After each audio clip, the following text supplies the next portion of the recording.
Diyos. Nakita mo na ako.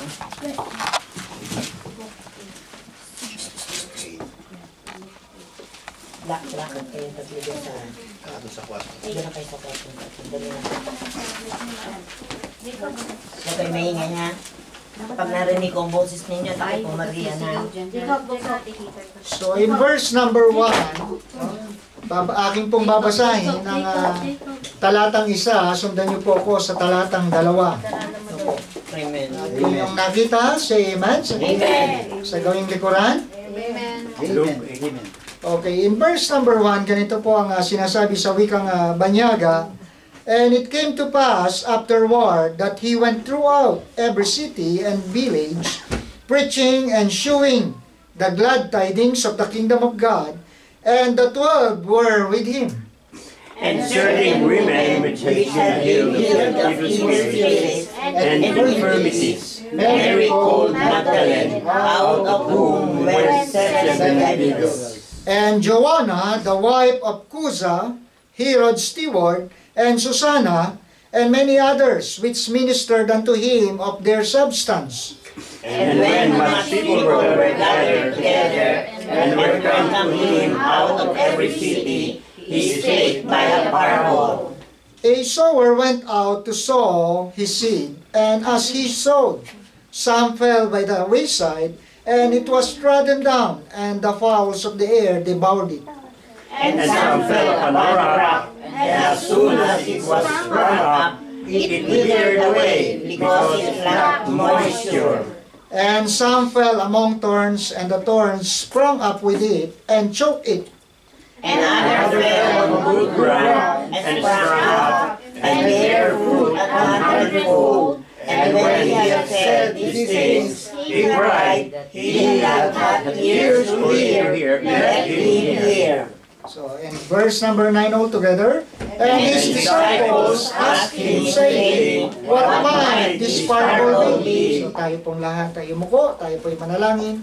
Ama namin Diyos, muli po kami lumalapit sa inyo pong banal na presensya, at minsan pa ang pangangaral ng inyo pong mga salita ay makagawa ng may kalayaan sa aming mga puso.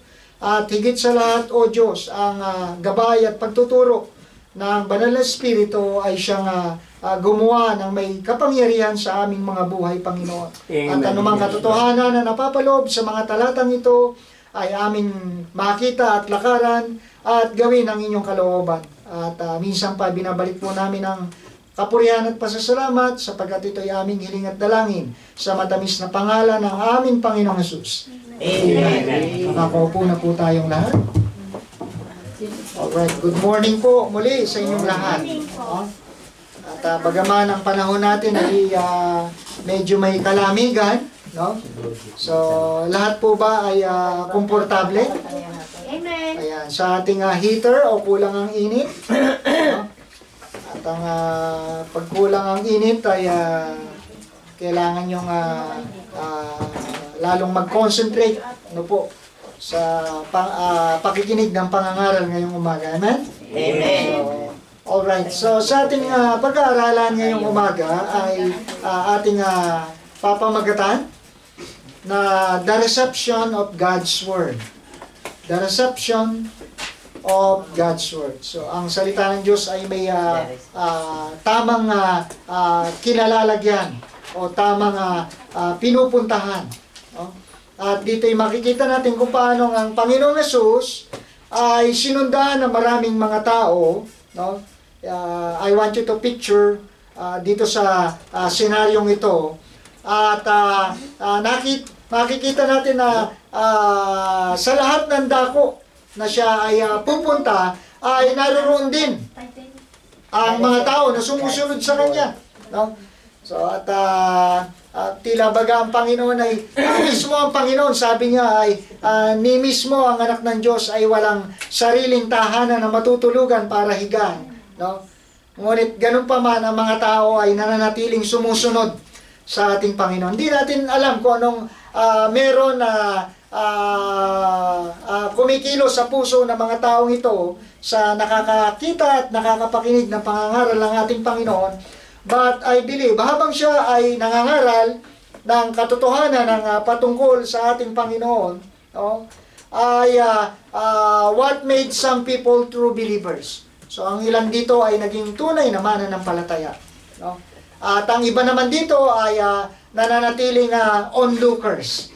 So taga-matyag lang, tinitingnan ko ano yung mirakulo na gagawin ng ating Panginoon o ano pa yung kanyang mga ipangangaral. No? So sa madaling sabi, sa pangangaral ng ating Panginoon ay hindi lahat nako-convert sa tinatawag na Kristyanismo. Ano? Hindi nako-convert sa Kristyanismo. Dahil lagi kong sinasabi na ang salita ng Diyos, merong itong lugar na tamang pinaglalagyan sa puso ng tao. Amen. So kaya hindi ko alam kung saan tayong bahagi dito ng pangangaral ng salita ng Diyos, kung tayo ba ay madadala nito sa tinatawag na Kristyanismo, sa buhay ng isang tao na matapos manampalataya kay Kristo ay binago ang kanyang buhay at ang kanyang pananaw ay hindi lang dito sa lupa, sapagkat merong kabilang buhay, no? Na kung saan naroroon ang kagalakan, naroroon ang kasiyahan, naroroon ang tinatawag na masabi nating ganda ng buhay. So dito sa lupa, hindi natin ma-appreciate ang ganda ng buhay. Bakit? Dito sa lupa ay palaging kulang, palaging hindi sapat, palaging nangangailangan. Pero sa lugar na kilalagyan ng ating Diyos, ay doon ay wala ng pangangailangan. Bakit? Kompleto na lahat.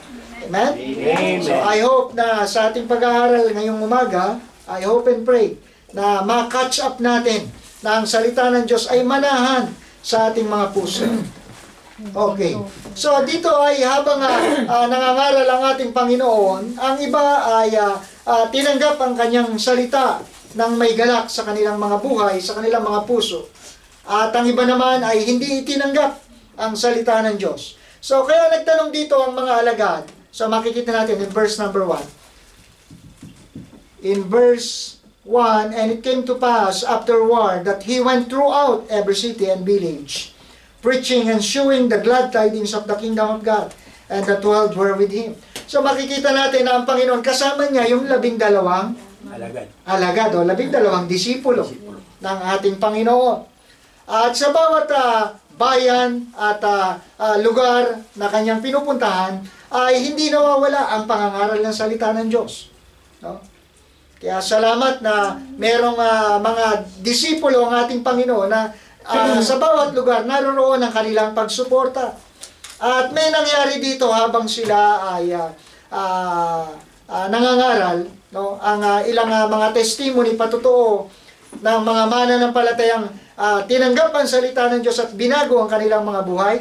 In verse number 2, and certain women which had been healed of evil spirits and infirmities, Mary Magdalene, out of whom went 7 devils. So makikita natin dito, isa sa kanyang pinagaling ay itong si Mary Magdalene, na kung saan ay pinalayas ng Panginoon ang masamang espiritu na nasa sa kanyang buhay. Ano yan? 7 espiritu. Kaya ang tao, maaari siyang iposes ng masamang espiritu, higit sa 1, 2, 7, hanggang sa 1,000. Kaya siyang iposes. No? Kaya hanggat hindi natin nakikita yung ang salita ng Diyos ay makagagawa sa buhay natin, so nakakasingit ang evil spirit. No?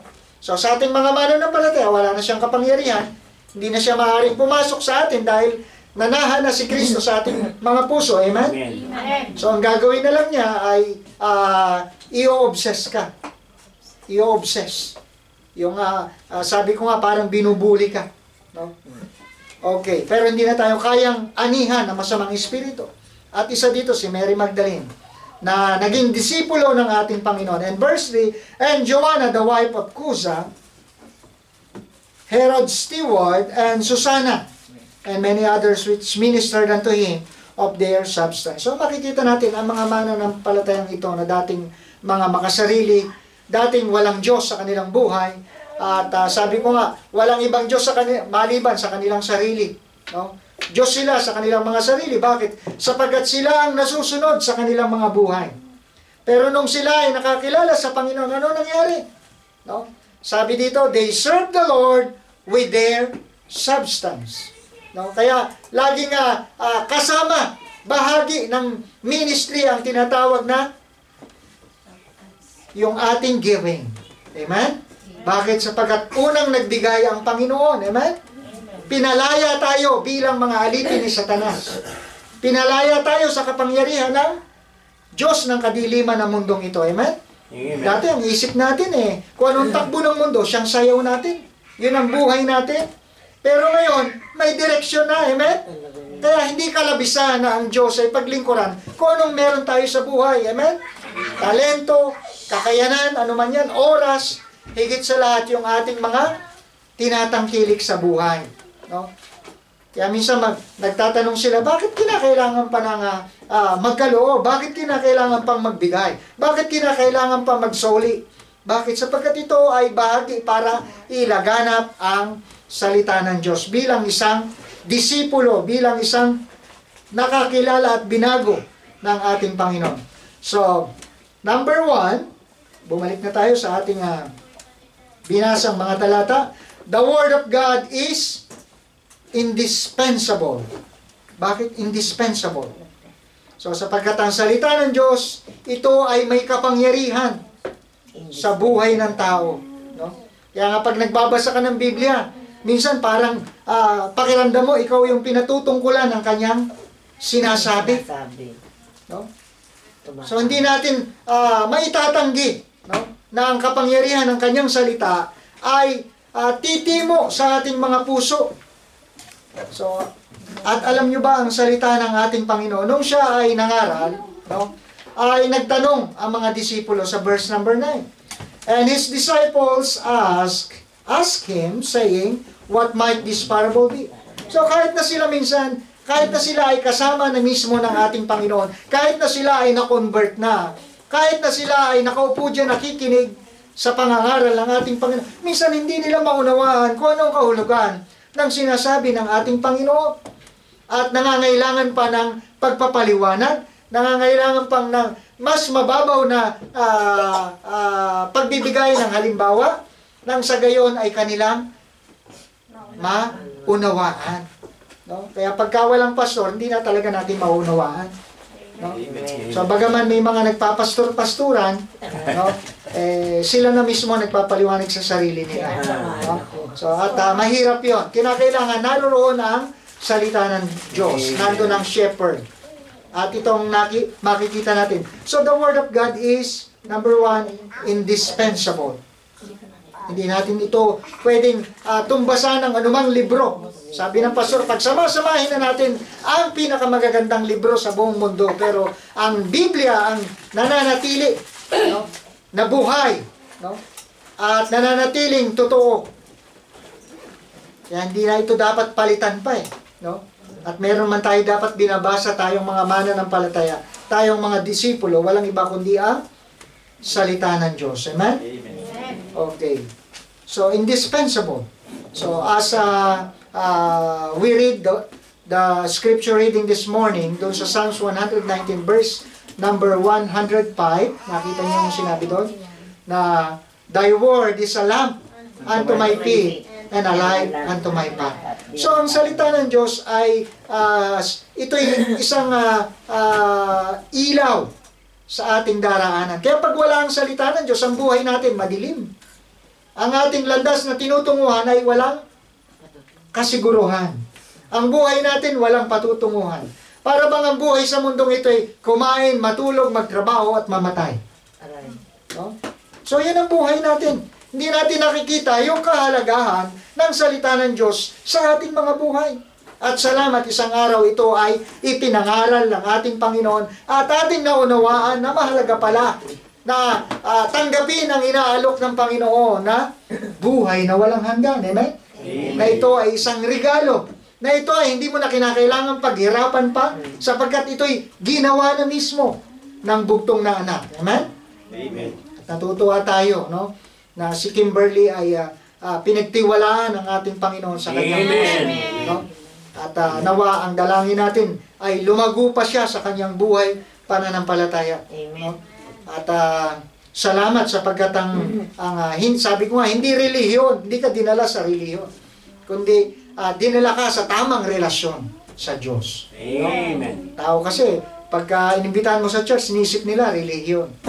So, ang relihiyon ay kailanman ay hindi ito nakapagliligtas ng kaluluwa ng tao. Kahit yan pa yung pinakamagandang simbahan, kahit yan pa yung pinakamaraming miyembro ng simbahan, hindi yan ang magdadala sa iyo sa langit. Sapagkat si Kristo ang nagliligtas ng kaluluwa ng tao. Amen. Okay, so number 2, not only the Word of God is indispensable, the Word of God seeks willing heart. So, ang salita pala ng Diyos ay naghahanap ito, no, sa puso ng mga tao na naghahanap sa Kanya. Amen? Amen. Kaya matatagpuan mo ang Panginoon pagka talagang hinahanap mo siya. Pero yung sinasabi ng kasabihan na matatanda, kung sa Canada pa, doon ka na. No? Huwag ka nang babangon. Doon ka na lang. No? Doon ka na rin mamamatay. Hindi. So ang Panginoon ay naghahanap ng isang puso na makatotohanan. Isang puso na naghahanap sa kanyang mga salita. So ang sabi ng ating Panginoon, and He said unto you, it is given to know the mysteries of the kingdom of God, but to others in parables, that seeing they might not see, and hearing they might not understand. So yung makaunawa daw ng salita ng Diyos, sabi ng kanyang salita, ay isang napakalaking maituturing na mahalaga. Bakit? Yung maunawaan mo ang salita ng Diyos na ikaw ay makasalanan, patungong impyerno, napakalaking pagpapala yan. Dahil hindi lahat ng tao na kanilang nadadama, kanilang nakikita na sila ay makasalanan at patungo doon. At yung maunawaan mo na ikaw ay makasalanan mula sa kanyang salita, no, ay isang napakalaking biyaya. Bakit? Sapagkat hindi lahat ng nakikinig nakakaunawa. Right. So, and then verse number 11. Now, the parable is this. The seed is the word of God. So, yung binhi pala na sinasabi ng Panginoon na inihahasik ng magsasaka, ito ay sumisimbolo sa salita ng Diyos. No? Ito'y mga binhi na isinasabog. Ito'y mga binhi na ipinangangalat sa lupa, no, na kanyang matatamnan. At mahalaga na tayo maghasik ng binhi. Mahalaga na tayo ay magturo sa mga tao. Amen? Amen. So ito pala yung sinasabi ng ating Panginoon sa kanyang parabola. No? At pag sinabing parabola, ito ay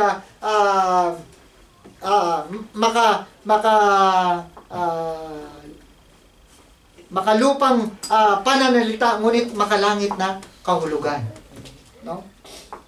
Earthly saying, but heavenly meaning. No? So, kaya hindi nila agad na catch up hindi agad nila nakuha. Kaya hindi ako, kaya nga sabi ko, mapalad ka kung naunawaan mo agad yung salita ng Diyos. Lalo na pagdating sa kaligtasan. Amen? Amen. Mapalad ka. At tayong mga naligtas naman, mula sa salita ng Diyos, naunawaan natin, no? At nagkaroon ka ng katiyakan ng langit, no? Na patutunguhan at buhay na walang hanggan. Until now, nag-aaral pa rin tayo. Amen? Amen. We need to learn more. Bakit? Mga disipulo nga kasama na ng ating Panginoon. Marami pa rin hindi alam. So, hindi ko matagal na tayong Kristiyano, marami na tayong alam. No? Dahil maraming tumanda sa church na hindi lumago. Right. Amen. Maraming matatanda sa church na hindi nakakaunawa ng salita ng Diyos. Kaya maaaring nandiyan ka, taon ang binilang, lalo nga, binanggit ng MC kanina, magna 9th year anniversary na tayo. At ang church natin sa Pilipinas, 32nd year anniversary. Wow. Kung 32nd ng church natin, ako 31. 30 or 31 years old na akong mananampalataya. Mula nung nakilala ko si Jesus bilang aking Panginoon at personal na tagapagligtas. At tayo nagdiriwang ng kaarawan ngayon, yung aking may bahay, which is November 15, tama ba? 13, 15, at si Sister Kimberly naman ay November 12, ngayon. Amen. So, at yan ay mahalaga. So, pero kung yung birthday mo, lagi mo naaalala, oh, ay mama, daddy, nanay, tatay, birthday ko. No? Di ba tayo maghahanda? No? Lagi natin naalala ang birthday ko ngayon, itong buwan na to. Itong araw na ito. So, dapat ganun din. Nung naligtas ang ating kaluluwa, dapat ay isa sa pinakamahalagang araw sa buhay mo. Nung tanggapin mo si Jesus bilang Panginoon at tagapagligtas. So, tinanggap ko ang Panginoon October 23, 1993. Kaya ang isang tunay na born again, meron, at alam niya ang kanyang kapanganakang spiritual. Amen? Amen. So, pwede kang maging born again, pero wala kang kapanganakang spiritual. Yun ay born again sa relihiyon, sabi ko nga. So, ang born again na binabanggit, yung alam mo yung araw na itinakda mo na pinagtiwalaan mo si Kristo bilang iyong Panginoon at sariling tagapagligtas.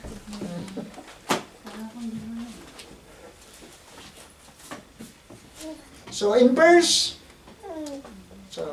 number 2 na tayo, number 3. Number 3. So, number 3, so the Word of God falls on various kinds of soil.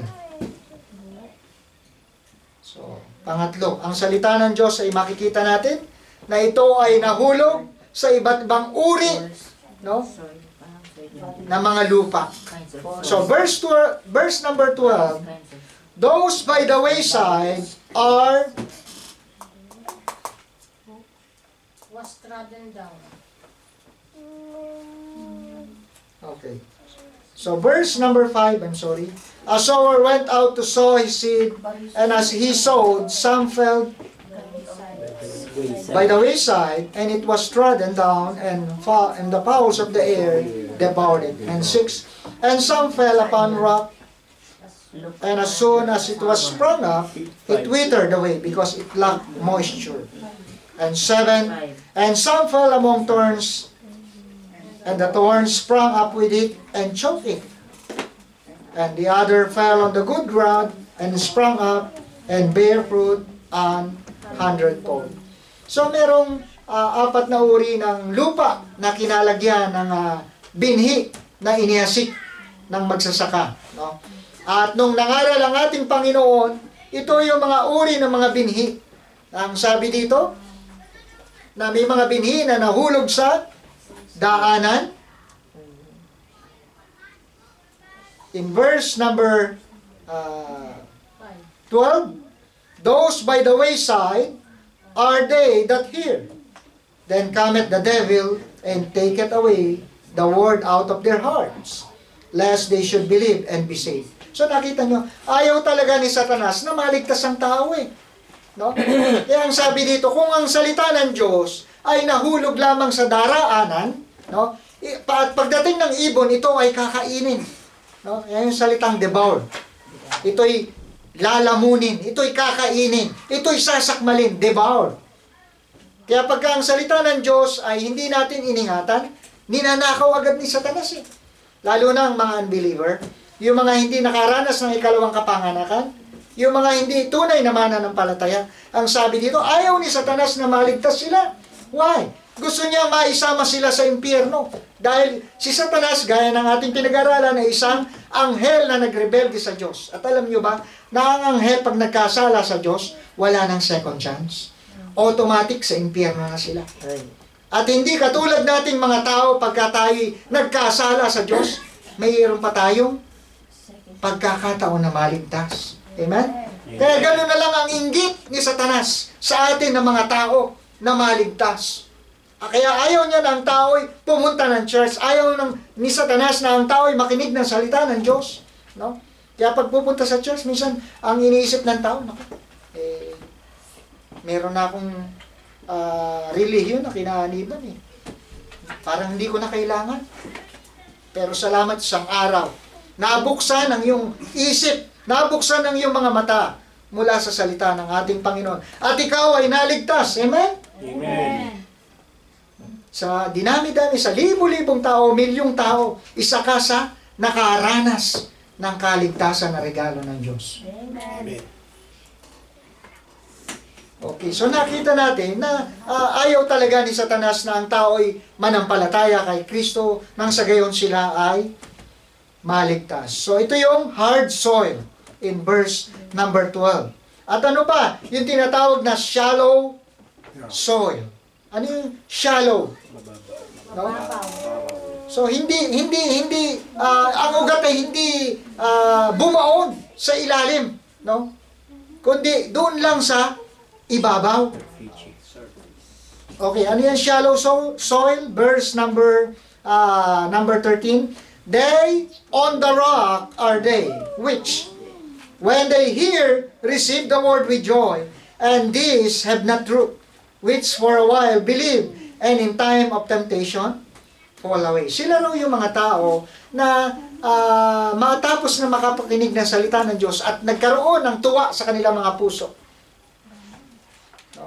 At doon sa kanilang pagsampalataya, panandalian, at dumating ang mga matinding pagsubok, no?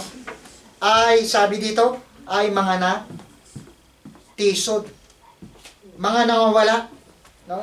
Kaya nakita nyo, pagka hindi ka maugat sa salita ng Diyos, madali kang ma-offendicitis. Madali kang matisod. Parang mali yata yung term mo, Preacher Manuel, offendicitis. Di ba? Appendicitis. So, sa Kristiyano, offendicitis. So, masyadong maramdamin. Masyadong manipis ang balat. No? So, pagka Kristiyano ka na, dapat adobe ang mukha mo. No? No? Parang bato. No? Kaya, hindi naman sa walang hiya. No? Ibig sabihin, hindi ka na madaling matisod. Amen? Yung hindi basta-basta bumibigay. Amen? Ayan, matatag, maugat, no? Malago. No? Higit sa lahat ay naroon palagi ang salita ng Diyos. No? Okay. So, they are the shallow soil. So, at itong pangatlo, soil with thorns. Dito sa verse number 7, and some fell among thorns, and the thorns sprang up with it, and choked it. So, anong ibig sabihin yan? Verse 14, and that which fell among thorns are they, which, when they have heard, go forth and are choked with cares and riches and pleasures of this life, and bring no fruit to perfection. So, nakita nyo?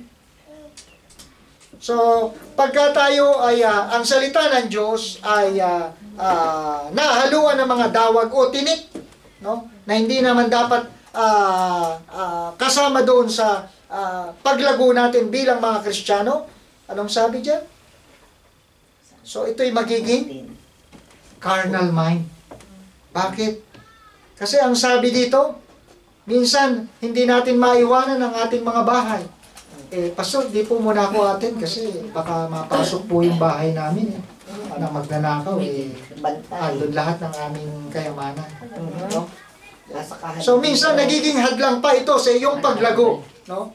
Pastor, may mahalaga kaming lakad na hindi namin pwedeng ipagpalit. No? Kaya hindi po kami nakatin. So, they are choking.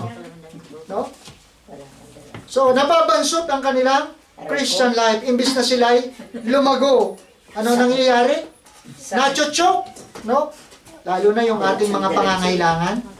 Diba? Minsan, uunahin ko pa ba naman ang church? Wala na kaming iluluto. No? Unahin ko pa ba naman ang Diyos kasi sa aming kakainin?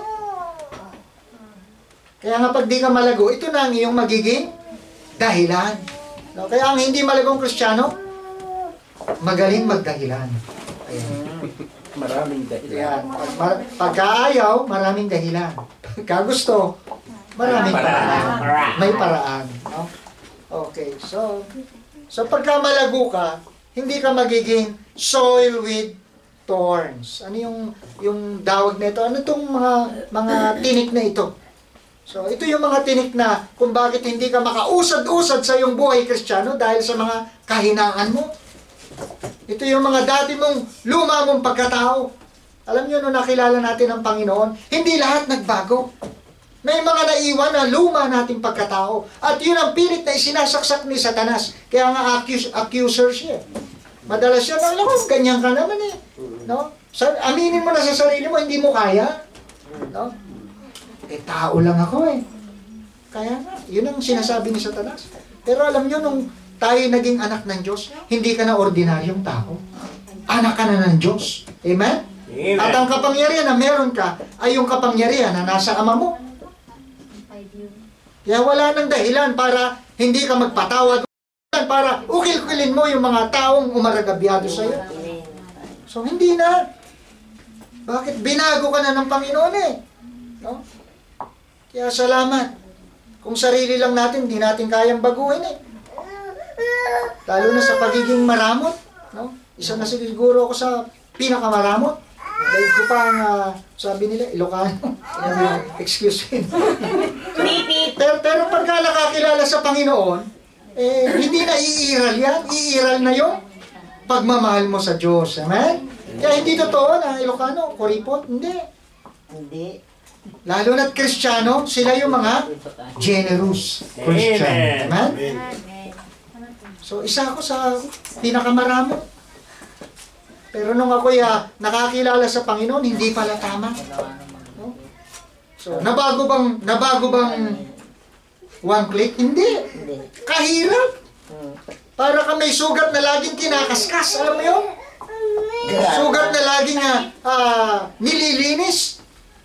Ayaw natin. Laging nasasaring. Laging nasasagi. Pag pinangangaral ang giving, laging masakit. Pero alam nyo, no? Kapapangaral, minsan wala na. At sabi ko nga, adobe na mukha ko eh. Amen! Isa na ako sa nag-amen. Amen? Ayan. Wala na nag-amen. Amen! So, ang salita ng Diyos talagang ito ay sumusugat, no? Para sa ikatututo natin, para sa ikalalago natin. So, this was the soil with thorns. So, ito yung mga hadlang sa ating paglago bilang mga mananampalataya. Hindi ko alam kung anong buhay nyo sa inyong mga tahanan. Hindi ko alam kung anong pumipigil sa inyo para kayo lumago. But I believe, no? Pagka meron tayong preservation, no? Pagka tayo, ang isip natin, puro pera, puro material, puro mga bagay dito sa mundong ito, hindi ka lalago. Hindi ka lalago. Bakit? Iinisin. Yan yung dawag. Yan yung damo. Na imbis na makapamunga ka, inaagaw. Sino ba ang magsasaka dito? Nakaranas ng bukid. Di ba? Di ba sa ating palayan, o kahit na pananim, mga gulay, pag may mga tumutubo na hindi naman dapat doon, mga damo, mga kung ano nung tumutubo, binubuno, tinatanggal natin eh. Bakit? Yun lang ang paraan para hindi maagaw yung sustansya ng lupa. Imbis na ikaw ang makasipsip ng sustansya, inaagaw pa ng iba. Kaya ang bunga, mga bubot, maliliit. Mga banso. No? Mga banso. Inulit na naman. So nakita natin, hindi ka makakapamunga pagka meron kang mga damo. No? Hindi ka makakapamunga, hindi ka magiging malagong Kristiyano pagka meron kang mga cares sa mundo. At alam niyo ang gamot yan? No? 2 Peter. I want you to open your Bible. 2 Peter. Huwag niyo alisin sa ating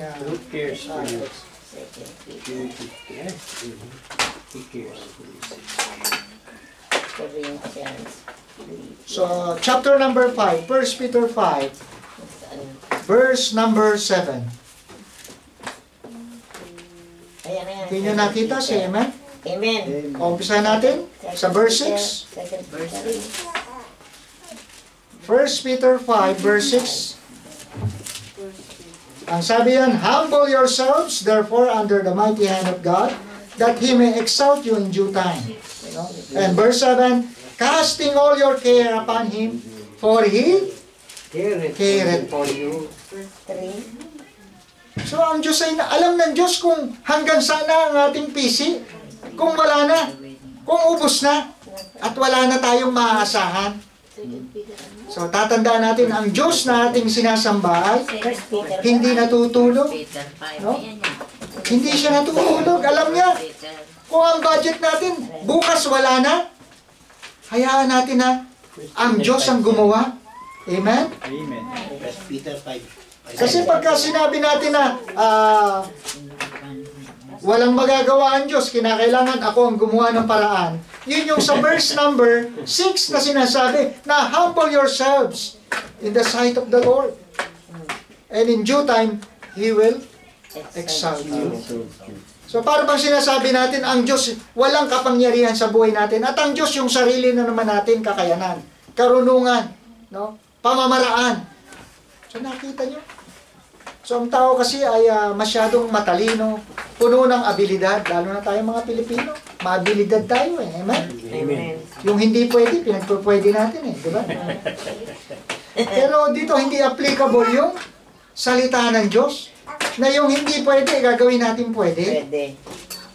Kaya napakahalaga na tayo ay maingatan ng salita ng Diyos. No? Mahalaga na tayo ay mahasikan ng mabuting binhi. Mahalaga na tayo makapakinig ng salita ng Diyos. Nang sa gayon ay hindi mabansot ang kanyang mabansot ang mga bunga ng ating pananampalataya. Okay, soil with thorns. And letter D. Letter D. Dito na ako magtatapos. Amen? Isip pa ba kayo? Amen. Number 4. In verse number 8. And other fell on the good ground and sprung up and bare fruit 100-fold. And when he had said these things, he cried, He that hath ears to hear, let him hear. So, nung nangaral ang ating Panginoon, siya na merong tainga, makinig. No? Siya na may tenga, ay maunawaan. So, alam nyo, kahit may tenga ang tao, minsan, Bingi. diba?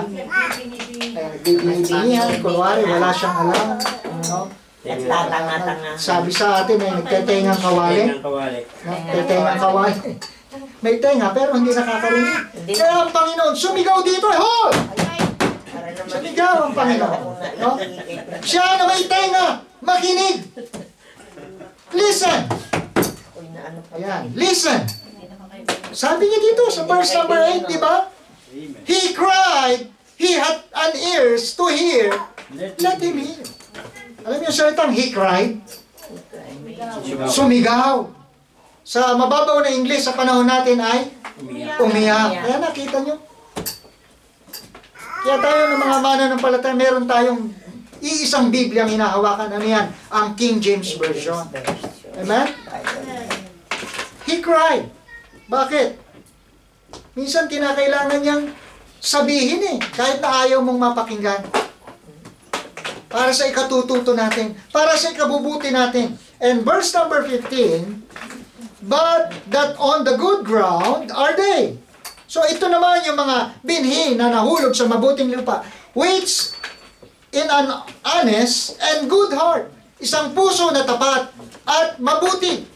Having heard the word, kept it. So nung narinig niya, iningatan niya ito sa kanyang buhay. And bring forth fruit with patience. So hindi madali, mga kapatid. Pero sa biyaya ng Panginoon, ito'y magbubunga. Amen? Amen. So this soil alone is fruitful. It is represent the person who hears God's word, understand it, receives it, and it truly saved by the God's love and grace. So sila yung mga tao na iningatan ito, no? Isinabuhay, no? Sinampalatayanan, at higit sa lahat, alam natin ang nakakagawa lang sa tao na may binagong buhay, walang iba yung siya ay naligtas. Yung siya ay nagtiwala kay Kristo. Sila lang ang may pangunawa. Amen? Amen. So, at bagaman tayo ay may binigyan ng banal na espiritu sa ating mga puso, dapat kinakailangan manatili yan eh. Magpatuloy ka. Anong sabi ng kanyang salita? 1 Timothy? 1 Timothy? At kinakailangan magpatuloy ng isang mananampalataya na naligtas. 1 Timothy chapter 3.